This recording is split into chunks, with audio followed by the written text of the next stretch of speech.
Hola, bienvenidos. Vamos a compartir hoy puntos básicos sobre mecánica racional, unidad 2. Puntualmente sobre el análisis de las armaduras, el método de los nodos. Resolver una armadura por el método de los nodos consiste en analizar la armadura tomando en cuenta todas las fuerzas que actúan sobre ella, tanto externas como internas. Para eso tenemos que analizar la estructura primero como un cuerpo rígido en equilibrio, es decir, sin movimiento, y luego analizaremos cada uno de los nodos en forma independiente. Comenzaremos realizando el diagrama de cuerpo libre de la estructura general, en la cual tenemos que indicar todas las fuerzas que actúan sobre ella muy bien localizadas, es decir, con su distancia para poder aplicar las ecuaciones de equilibrio de manera correcta. Las ecuaciones de equilibrio serían la sumatoria de momentos en algún punto o en algunos puntos, la sumatoria de fuerzas en el eje X y la sumatoria de fuerzas en el eje Y.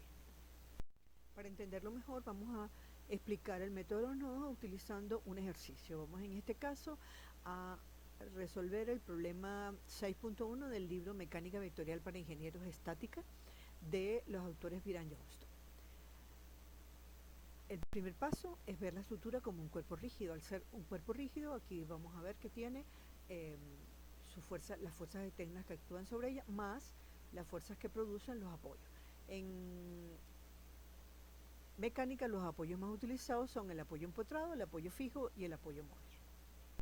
Al revisar la simbología de los diferentes tipos de apoyo, podemos ver que en esta estructura tenemos un apoyo fijo, aquí tenemos el símbolo, y tenemos un apoyo móvil, aquí se le ven algo así como unas rueditas.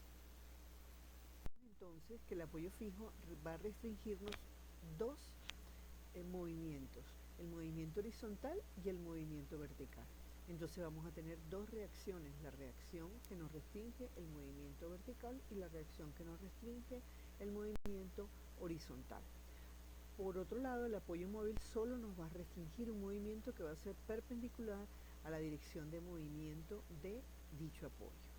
Entonces, cada uno de estos apoyos nos va a producir una restricción, luego nos va a producir una fuerza en la dirección del movimiento restringido. Teniendo claro ya las restricciones que nos producen los apoyos, las reacciones que ellos van a producir, entonces el siguiente paso va a ser, después de ubicar las reacciones en cada uno de sus apoyos, pasar a realizar completamente el diagrama de cuerpo libre, el cual debe, como ya dijimos, contener todas las fuerzas externas que actúan sobre el elemento, más las reacciones producidas por los elementos de apoyo del mismo. A continuación, entonces, como paso siguiente, vamos a plantear las ecuaciones de equilibrio. Las ecuaciones de equilibrio serían la sumatoria de momento, la sumatoria de fuerzas en el eje de las X y la sumatoria de fuerzas en el eje de las Y. Para poder comenzar hallando las reacciones, lo primero que aplicamos sería la sumatoria de momento en uno de los puntos que consideremos que nos va a facilitar el trabajo. Vamos a comenzar aplicando la sumatoria de momento y la vamos a aplicar en el punto C, ya que al aplicar el momento en C, las fuerzas que pasan por el punto C, debido a la definición que acabamos de explicar en la diapositiva anterior, se nos anularía. Vamos a considerar primero el momento positivo.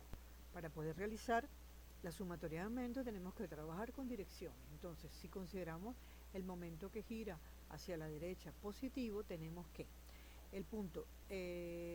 la sumatoria de momento en el punto C sería la fuerza de 2000 libras que tenemos aquí, tiene una distancia entre su dirección y el punto C de 24 pies. Entonces sería 2000 por 24 pies. Negativos porque es contrario a la dirección que escogimos como positiva. La fuerza de 1000 libras tiene una distancia entre su línea de acción y el punto C perpendicular de 12 pies, entonces sería menos 1000 libras por 12, porque igualmente cuando él gira alrededor del punto C, la dirección es contraria a la que escogimos como positiva. La reacción S sub C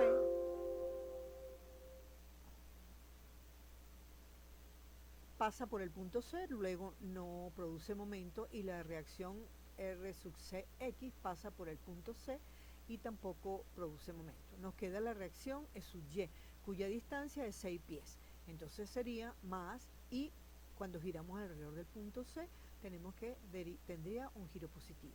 Entonces esta sería nuestra ecuación de momento en este punto.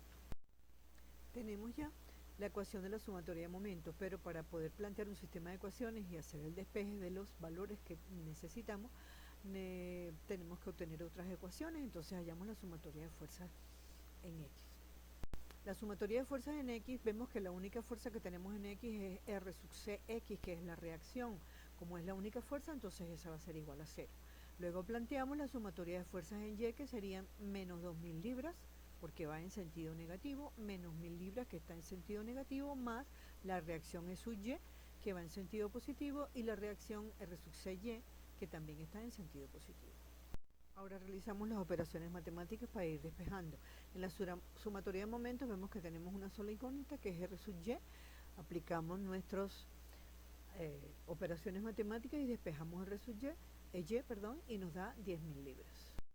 El procedimiento que utilizamos para el nodo A, pues tenemos que realizarlo ahorita para todos los demás nodos de la estructura, para obtener todas las fuerzas y los esfuerzos de la misma, de todos los elementos de la misma. Bueno, hasta aquí el ejercicio. Las dudas o consultas de cualquier punto, cualquier tema específico, ya saben que las pueden realizar por el foro de dudas o por el correo del aula, y los espero en el aula.